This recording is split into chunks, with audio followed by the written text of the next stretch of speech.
puis, à part ça, les militaires, on acclame les champions, acclamés.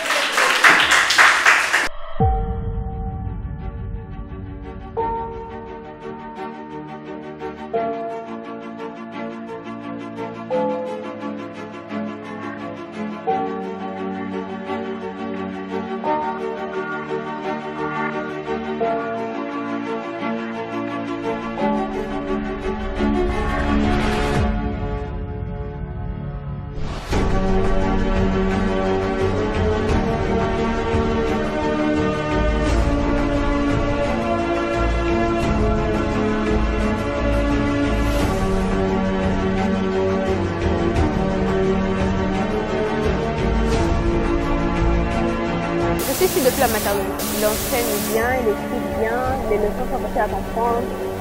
C'est assez simple. En tout cas, ça se passe très bien. On a des bons professeurs, on a une répertoire, d'enseignement de qualité. Moi, j'ai commencé depuis la première, donc je suis maintenant appelée la septième. Et personnellement, j'ai toujours eu une bonne expérience. J'ai commencé cette école depuis la 6e primaire.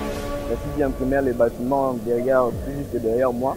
Et concernant la formation, la qualité d'enseignement qui se donne ici au collège France de la Paix, en tout cas, je peux vous assurer que cette école, c'est une école très éducationnelle. C'est une école, en tout cas, qui marque même la société par le fruit émanant de cette école, bien évidemment.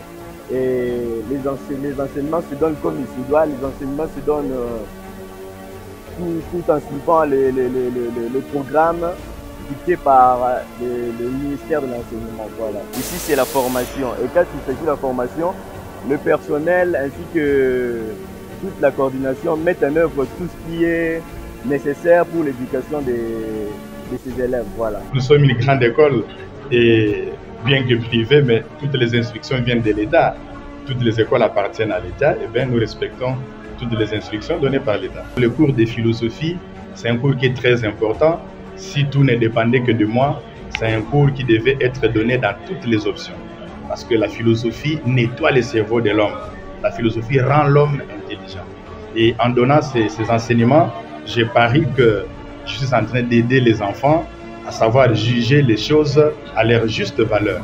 Sans l'éducation dans un pays, eh bien, c'est vraiment une catastrophe au niveau de la jeunesse. Donc, une jeunesse qui n'est pas formée, les conséquences se font sentir sur le terrain, sur le plan social, civique, religieux, un peu dans même les aptitudes, hein, les réflexes, la manière dont les enfants réagissent. Vous sentez qu'ils ont été peut-être mal formés, mal éduqués. Il faut venir à l'école de formation parce que nous, ici, nous sommes une école de recyclage.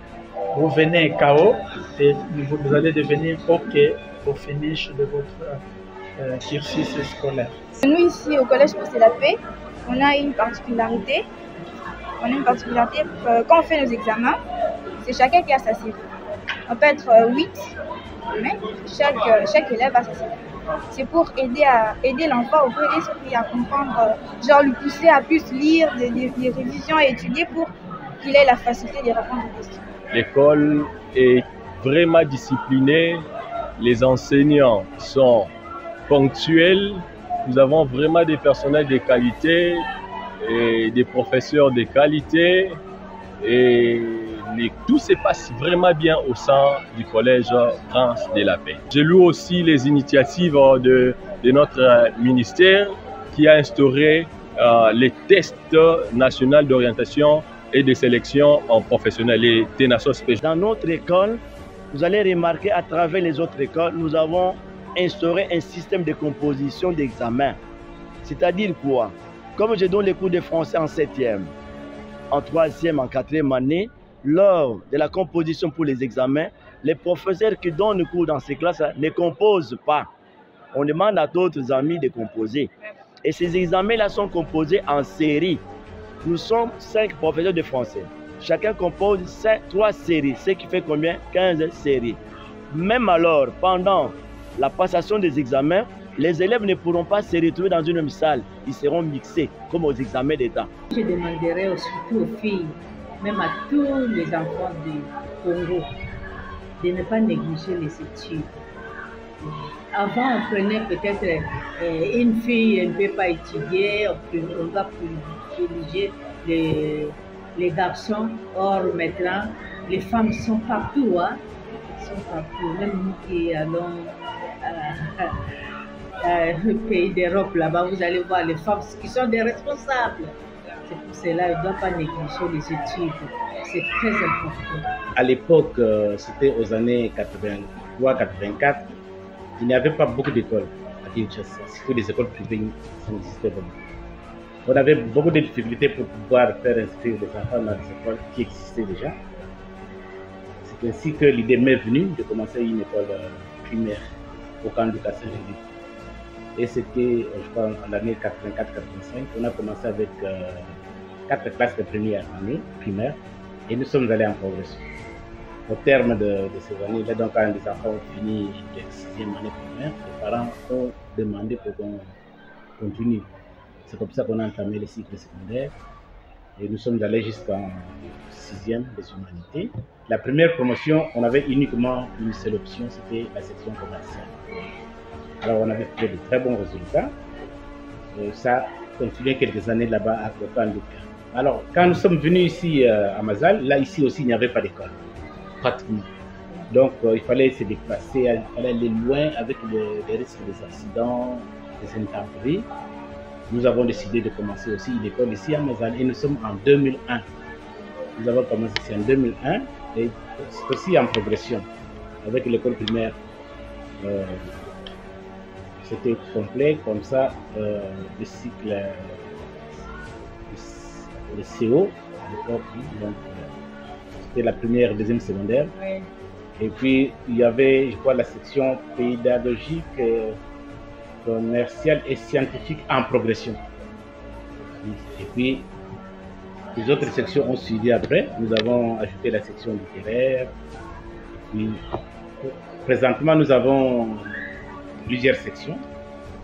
Nous avons la maternelle, primaire, et puis, septième, huitième, bien sûr. Nous avons la section littéraire, pédagogique, scientifique, commerciale, hôtellerie, coupe et couture et électricité. Moi, je suis fier d'abord de mon personnel, des enseignants, parce qu'ils font ce que je leur demande. Je ne fais pas la police. Ça, au départ, je leur dis, travaillez, ayez la conscience professionnelle, et je remarque qu'ils mettent ça en pratique.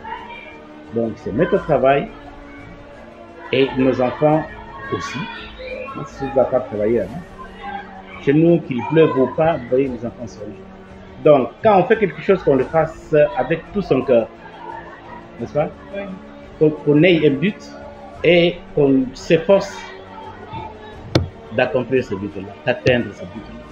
Et le but, c'est l'excellence, un enseignement de qualité. Préparer la jeunesse de demain, parce que la jeunesse bien préparée, ça fait la fierté du pays, de la nation et de l'Église.